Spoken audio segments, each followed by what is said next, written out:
আজ তোমাদের বলবো সেট গণিতের এই বিষয়টা নিয়ে আজকে তোমাদের সঙ্গে আলোচনা করব। দেখো, সেট বলতে আমরা কি বুঝি? সেট বলতে বুঝি যে এই collection of well defined and distinct object. এই collection of well defined and distinct object.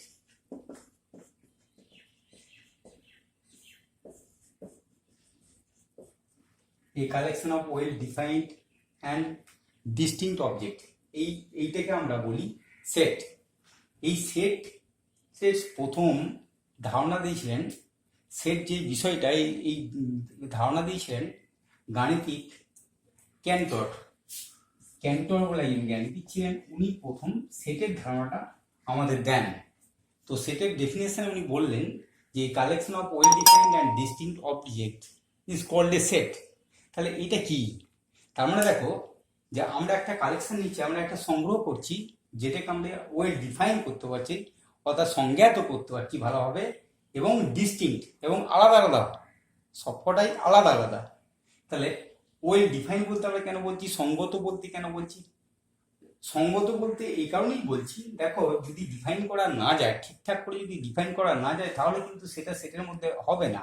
যদি আমরা বলি যে ক্লাস 10-এর সবকটা ভালো ছেলেদের নিয়ে সেট, এইখানে তুমি ভালো বলতে আমরা কি বুঝি সেটা কোনো রকম কোনো মেনশন করা রইল না।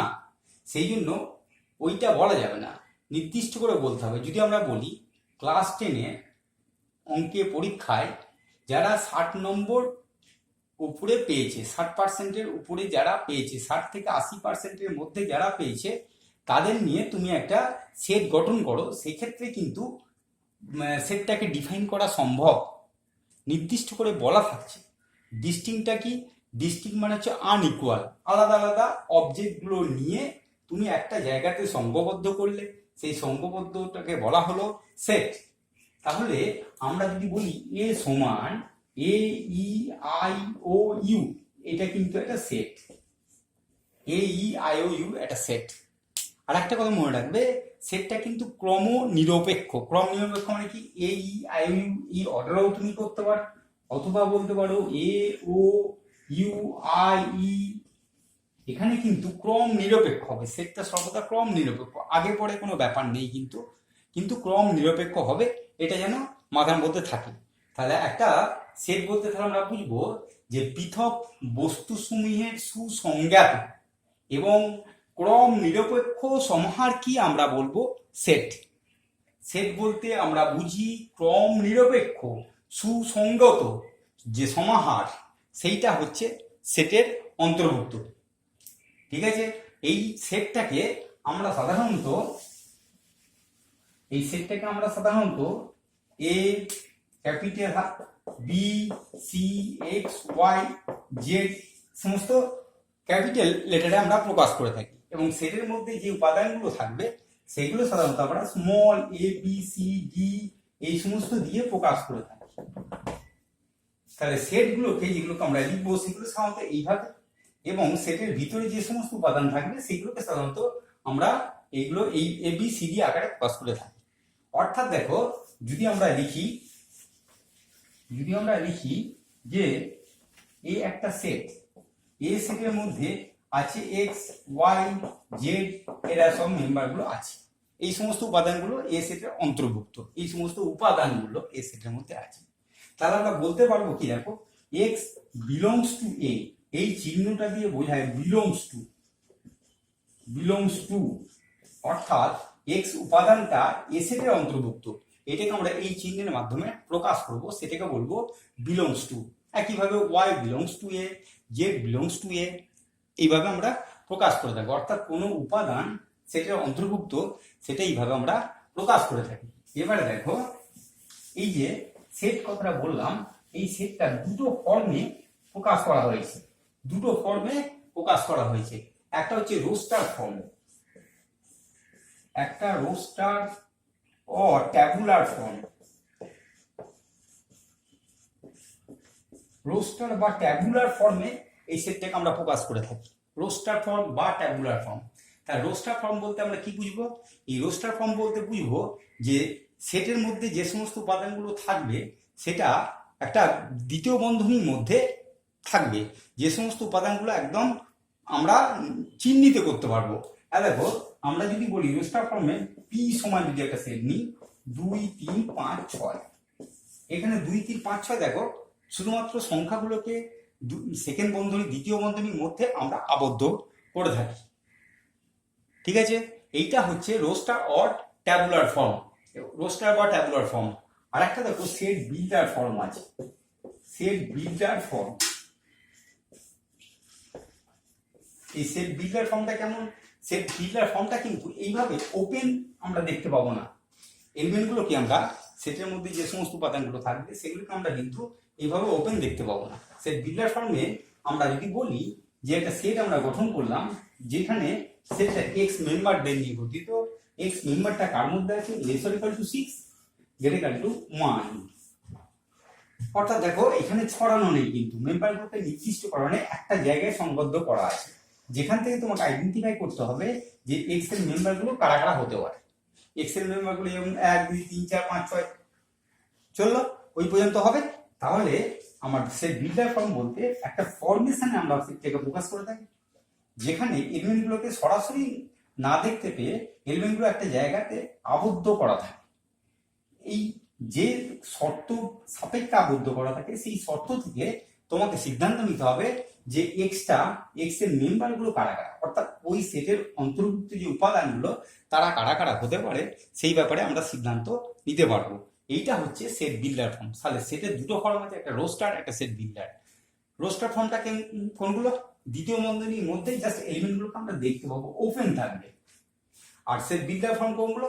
একটা কন্ডিশন থাকবে, একটা শর্তের সাপেক্ষে এলিমেন্টগুলোকে আবদ্ধ করা থাকবে, যে শর্ত থেকে আমরা ডিফাইন করতে পারবো যে ওই সেটের অন্তর্ভুক্ত এলিমেন্টগুলো কারা, ওই সেটের অন্তর্ভুক্ত মেম্বারগুলো কারা। তাহলে দুটো সেটের ফর্ম তৈরি হয়, একটা রোস্টার একটা সেট বিল্ডার ফর্ম। এরপরে দেখো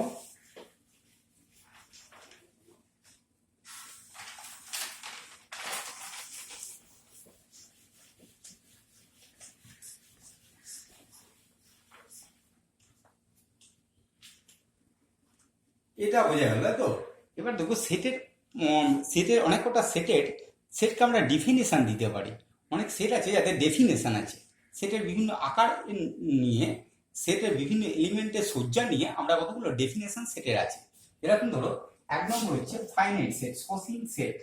সসীম সেট বলতে আমরা কি বুঝি? সসীম সেট এটা হচ্ছে ফাইনাইট। ফাইনাইট সেট বলতে আমরা কি বুঝি? ফাইনাইট সেট বলতে আমরা কি বুঝি? তাহলে দেখো সসীম মানে তোমরা এমনি দেখি বলতে পারবে যে এটা কি কি ধরনের সেট হতে পারে। তাহলে সসীম সেট বলতে সেই সমস্ত সেটগুলোকে বলবো যাদের উপাদান সংখ্যা কিন্তু নির্দিষ্ট। যদি নির্দিষ্ট হয় তাহলেই সেটা সসীম সেট হবে, যদি উপাদান সংখ্যা নির্দিষ্ট হয়। ধরো আমরা এ সেট নিলাম, যেখানে লিখলাম 1 2 3 4 5।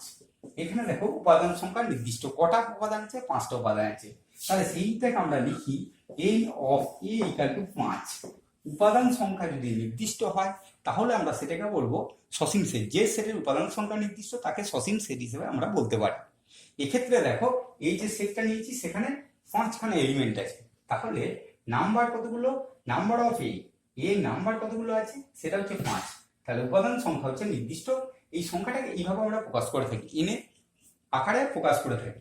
এরপর 2 নম্বর হচ্ছে অসীম সেট বলতে আমরা কি বুঝি? অসীম সেট সসীম হয়ে গেল। এবার হচ্ছে অসীম সেট বলতে আমরা কি বুঝি? অসীম সেট, অসীম সেট বলতে আমরা কি বুঝি? অসীম, অসীম মানে হচ্ছে ইনফাইনাইট। Infinite set. তাহলে অসীম সেট বলতে আমরা কি বুঝি? যে সেটের উপাদান সংখ্যা নির্ণয় করা সম্ভব নয়, উপাদানগুলো কতগুলো আছে সেটা তুমি নির্ণয় করতে পারবে না, সেটাইকেই আমরা অসীম সেট বলবো। উপাদান সংখ্যা যে সেটে নির্ণয় করা আমরা করতে পারি না বা নির্ণয় করা সম্ভব নয় তাকে আমরা অসীম সেট বলি। এরকম উদাহরণ যদি দিই, অসীম সেটের উপাদান কি হবে? সেট অফ ন্যাচারাল নাম্বার, স্বাভাবিক সংখ্যার যে আর্গুমেন্টটা আছে, ধরো 1 2 3 4 5 এইভাবে চললো। তাহলে অসীম সেট হচ্ছে, দেখো স্বাভাবিক সংখ্যার যদি সেট আমরা নিই অথবা পূর্ণ সংখ্যার সেট যদি আমরা নিই, সেই সমস্তগুলো কিন্তু আমরা অসীম সেট হিসাবে এইগুলোকে আমরা গণ্য করবো। কারণ তার কতগুলো স্বাভাবিক সংখ্যা, 1 2 3 4 5 6 7 এর চলবে এখন। তুমি তো অসীম এন স্বাভাবিক সংখ্যা তো অসীম, অসংখ্য এন স্বাভাবিক সংখ্যাকে। তাহলে দেখো এগুলো কিন্তু তুমি গুনতে পারবে না, নির্দিষ্ট নয়, গণনা করা সম্ভব নয়, সেগুলোকে আমরা বলবো অসীম সেট। বোঝা গেছে? তাহলে যে সেটের উপাদান সংখ্যা নির্দিষ্ট বা গণনা করা যায় তাদের সসীম সেট, যে সেটের উপাদান সংখ্যা আমরা গণনা করতে পারি না তাদের ঘরে বলা হয় অসীম সেট। এরপরে দেখো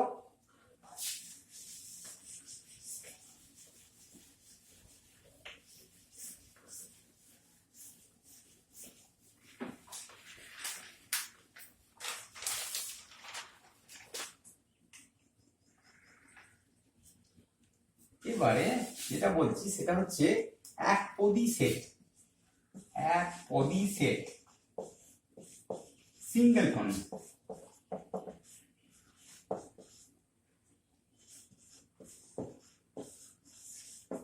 সিঙ্গেলটন সেট, একপদী সেট। যে সেটের একটি মাত্র উপাদান আছে তাকে বলা হয় একপদী সেট। ধরো এ একটা লিখলাম, সেখানে লিখলাম ধরো 2, তাহলে এ সেটের একটাই উপাদান সেটা 2, সেই জন্য এই সেটটাকে বলবো একপদী সেট।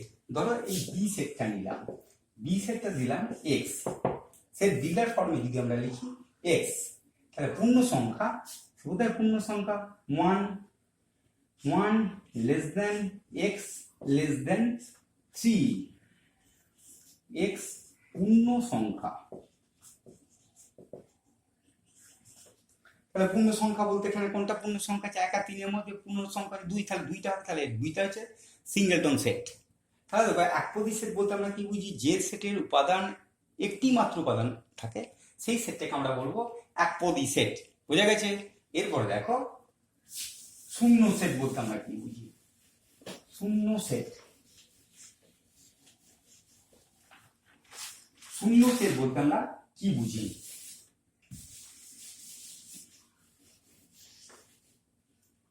শূন্য সেট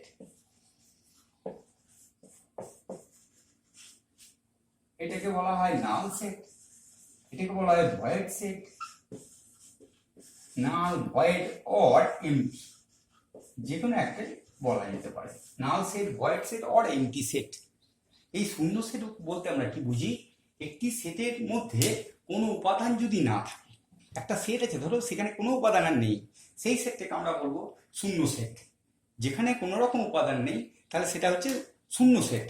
ধরো এ সেট একটা লিখলাম, এ সেটটা হচ্ছে এক্স, এক্সটা হচ্ছে 3 less than x less than 4, x অখণ্ড সংখ্যা। তাহলে 3 আর 4 এর মধ্যে কোন অখণ্ড সংখ্যা আছে? 3 আর 4 এর মাঝখানে কোনো অখণ্ড সংখ্যা নেই, তাহলে এটা হচ্ছে শূন্য সেট। এই সেটটাকে আমরা সাধারণত ফাই দ্বারা প্রকাশ করে থাকি। ফাই, এই ফাই দ্বারা এইটাকে প্রকাশ করে থাকি ফাই দ্বারা, এই ফাই দ্বারা এই সেটটাকে আমরা প্রকাশ করে থাকি। এই ফাই চিহ্ন দ্বারা এই সেটটাকে আমরা প্রকাশ করে থাকি। তাহলে শূন্য সেট বা নাল সেট বা ভয়েড সেট বলতে আমরা কি বুঝি? যে সেটে কোনো উপাদান নেই সেই সেটটাকে নাল সেট বলা হয়। উদাহরণ দিচ্ছি, দেখো এ সেট দিয়েছি এক্স, এক্সটা কার মধ্যে বিলংস করছে? 3 আর 4 এর মাঝখানে আছে। এক্স এর আইডেন্টিফিকেশনটা কি? এক্সটা হচ্ছে যে কোনো একটা অখণ্ড সংখ্যা, তার 3 আর 4 এর মধ্যে অখণ্ড সংখ্যা কে আছে? কেউ নেই। তাহলে এ সেটের মধ্যে কিন্তু কোনো উপাদানকে তুমি খুঁজে পেলে না, তাহলে সেই সেটটাকে আমরা বলবো নাল সেট। সেটাকে সাধারণত আমরা ফাই আকারে প্রকাশ করে থাকি, ফাই চিহ্নের মাধ্যমে এটাকে আমরা প্রকাশ করে থাকি। এরপরে যেটা আছে দেখো, সেটা খুব গুরুত্বপূর্ণ, সেটা হচ্ছে তোমার উপসেট বলতে আমরা কি বুঝি? উপসেট,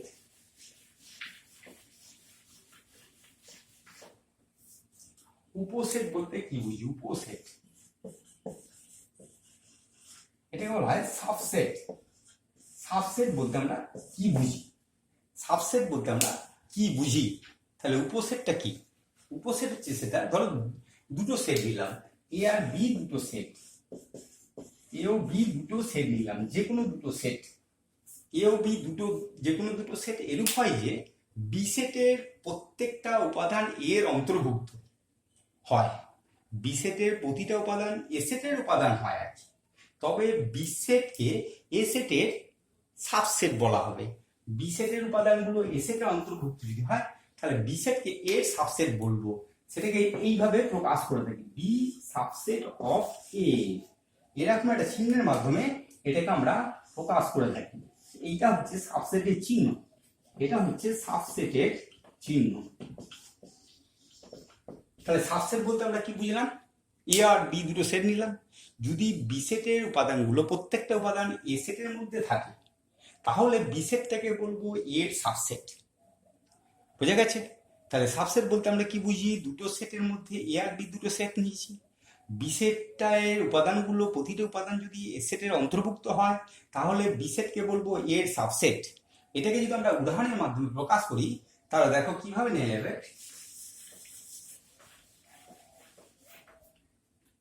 এ সেটটা নিলাম ধরো এ বি সি, এ সেটটা হচ্ছে A B C A set, R B সেটটা নিলাম ধরো বি সি ডি এফ, এ সেটটা নিলাম বি সি ডি এফ। তাহলে এক্ষেত্রে দেখো বি সেটের উপাদানগুলো সবকটা উপাদান কি এর অন্তর্ভুক্ত নেই, তাহলে বলা যাবে না, এটা কিন্তু হবে না, বি এর সাবসেট হবে না, কারণ কি বি এর সবকটা উপাদান এর মধ্যে থাকতে হবে। দেখো বি সি আছে, এ নেই, তাহলে সাবসেট হবে না। বিটা এর সাবসেট হবে কখন, যদি বি সেটের প্রত্যেকটা উপাদান এর অন্তর্ভুক্ত হয়। এখানে দেখো এটা সম্ভব নয়, এটা সম্ভব নয়। তাহলে আমরা যদি বলি যদি বি আর সি নিই, তাহলে কিন্তু বলতে পারবো বি সেটের উপাদানগুলো এ সেটের অন্তর্ভুক্ত, বি সেটের উপাদানগুলো এ সেটের অন্তর্ভুক্ত, অর্থাৎ বিটা হচ্ছে সাবসেট অফ এ। এক্ষেত্রে বিটা হচ্ছে সাবসেট অফ এ, কারণ বি এর উপাদানগুলো এর অন্তর্ভুক্ত হবে। আবার যদি এরকম থাকতো, যদি এ সেটটা তোমার যা আছে তাই রইলো এ বি সি, এখানে বি সেট রইলো কি রইলো বি সি এ ডি, তাহলে দেখো এর সবকটা উপাদান বি এর অন্তর্ভুক্ত, তাহলে এটা হবে সাবসেট অফ বি। তাহলে সাবসেটের ধারণা বোঝা গেছে। দুটো সেটকে সাবসেট বলবো কখন, বি এর উপাদান যদি সবকটা উপাদান যদি এ সেটের অন্তর্ভুক্ত হয়, তাহলে বিটা সাবসেট হবে এ। একইভাবে এর সবকটা উপাদান যদি বি এর অন্তর্ভুক্ত হয়, তাহলে এ সাবসেট হবে বি সেটের, বি এর উপসেট হিসাবে আমরা গণ্য করব। ঠিক আছে, বোঝা গেছে তো? এবার দেখো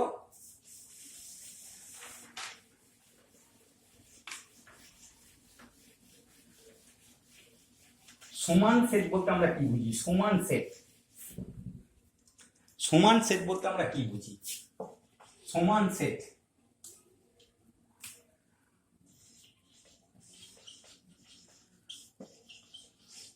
ইকুয়াল সেট।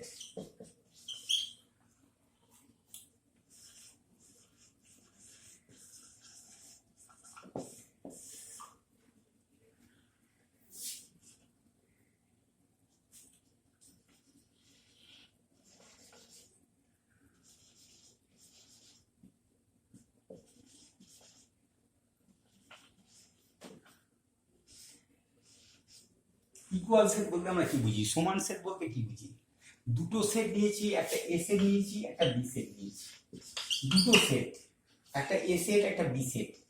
এই দুটো সেটকে কখন সমান বলবো, এই দুটো সেটকে আমরা তখনই সমান বলবো যদি এটা বি এর সাবসেট হয়। একইভাবে বিটা যদি এ এর সাবসেট হয়, উপসেট হয়, এ আর বি সেট দুটোকে আমরা সমান সেট বলবো তখনই এটা যদি বি এর সাবসেট হয়, অর্থাৎ এ এর সবকটা উপাদান বি এর অন্তর্ভুক্ত হয়। একইভাবে বি এর সবকটা উপাদান এর অন্তর্ভুক্ত হয়, তাহলে আমরা বলবো এ সেট আর বি সেট সমান। দুটো সেট সমান কখন হবে, দুটো সেট সমান হবে তখনই যদি একে অপরের সাবসেট হয়, একে অপরের যদি উপসেট হয়, তাহলে সেট দুটিকে বলবো আমরা দুটো সমান সেট। দেখো উদাহরণ নিয়ে যদি আমরা দেখি, এটাকে সমান সেটের উদাহরণ নিয়ে যদি আমরা দেখি, ইকুয়াল সেটের উদাহরণ নিয়ে আমরা যদি দেখি, তাহলে দেখো এ সেটের মেম্বার হচ্ছে 2 3 4 5, বি সেটের মেম্বার হচ্ছে 3 4 2 5। দেখো এ সেটের সবকটা উপাদান বি সেটের অন্তর্ভুক্ত, বি সেটের সবকটা উপাদান এ সেটের অন্তর্ভুক্ত, অর্থাৎ এটা হচ্ছে বি এর সাবসেট, একইভাবে বিটা এর সাবসেট। তাহলে আমরা বলবো সেট দুটো পরস্পর সমান, এ আর বি সেট পরস্পর সমান হয়ে আছে। বুঝতে পারছো? তাহলে ইকুয়াল সেট বলতে আমরা কি বুঝি, এটা তাহলে বোঝা গেল, তাই তো? এবার দেখো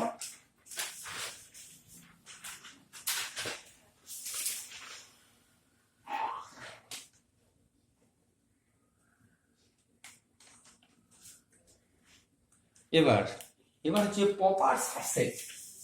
প্রপার সাবসেট বলতে আমরা কি বুঝবো?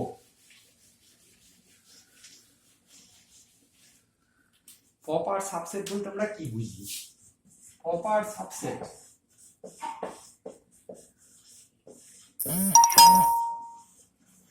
যথার্থ উপসেট।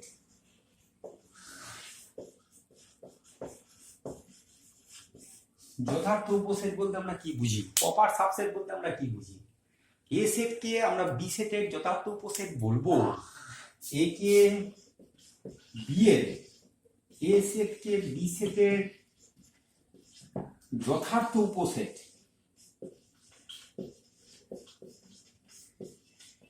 বলবো যদি এক, এ সেটকে বি সেটের যথার্থ উপসেট বলবো যদি এটা বি এর সাবসেট হয়, এ সেটটা বি এর সাবসেট হয়।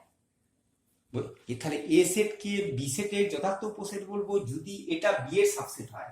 2 নম্বর, যে বি সেটে অন্তত একটি অ্যাটলিস্ট ওয়ান উপাদান থাকে যা এ সেটে নেই। এটা বি এর সাবসেট মানে কি? এ সেটের উপাদানগুলো বি এর অন্তর্ভুক্ত। 2 নম্বর, বি সেটে কমপক্ষে একটি উপাদান থাকবে যেটা এ সেটে থাকবে না। অর্থাৎ কি, এক্সটা ধরো বি এর অন্তর্ভুক্ত কিন্তু এক্সটা এর মধ্যে নেই, সেক্ষেত্রে এ আর বি হবে প্রকৃত যথার্থ উপসেট। তাই দুটো সেটের, এ সেটকে বি সেটের যথার্থ উপসেট কখন বলবো? এটা বি এর সাবসেট হবে, সাবসেটের ধারণা তোমাদের আছে, এর প্রতিটা উপাদান বি এর অন্তর্ভুক্ত হবে। আর 2 নম্বর কন্ডিশন হচ্ছে বিয়েতে কম করে একটা উপাদান আমরা খুঁজে পাবো যেটা এ সেটের মধ্যে আমরা পাবো না। এক্সটা বিলংস টু বি, চিহ্নটা বলে দিয়েছি বিলংস টু, এক্সটা বি এর মধ্যে থাকবে কিন্তু এক্সটা এর মধ্যে থাকবে না।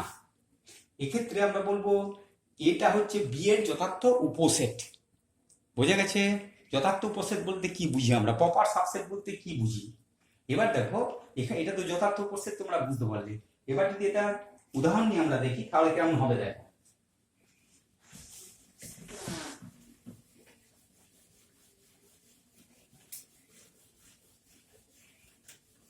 যদি উদাহরণের সাথে দেখি তাহলে সেটা ন্যাচারাল নাম্বারটা কেমন আছে, 1 2 3 এইভাবে চলছে সেটা ন্যাচারাল নাম্বার।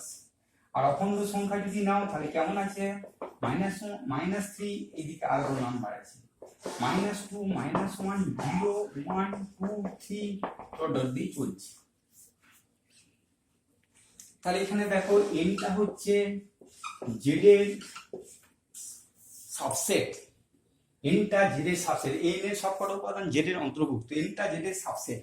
কিন্তু দেখো -1 মেম্বারটা জেড এর মধ্যে আছে কিন্তু -1 মেম্বারটা does not belongs to N এর মধ্যে, এন এর মধ্যে নেই। -1টা জেড এর মধ্যে আছে, -1টা জেড এর মধ্যে নেই। এই ক্ষেত্রে এনটা হবে যথার্থ সাবসেট। যথার্থ সাবসেট বললে এইভাবে চিহ্ন দিয়ে প্রকাশ করব। যথার্থ সাবসেটটাকে এখানে ইকুয়াল চিহ্নটা দেবো না, শুধুমাত্র এই চিহ্নটা দিয়ে প্রকাশ করবো যথার্থ সাবসেটের চিহ্ন। এইটাকে যথার্থ সাবসেট হিসেবে আমরা দেখবো এটাকে। ঠিক আছে? তাহলে আজকে সেট সম্বন্ধে যে ধারণাটা দিলাম এই পর্যন্তই থাক। পরের ভিডিওতে সেটের পরবর্তী যে সমস্ত ধর্মগুলো আছে সেই সব বিষয় নিয়ে আমরা আলোচনা করব।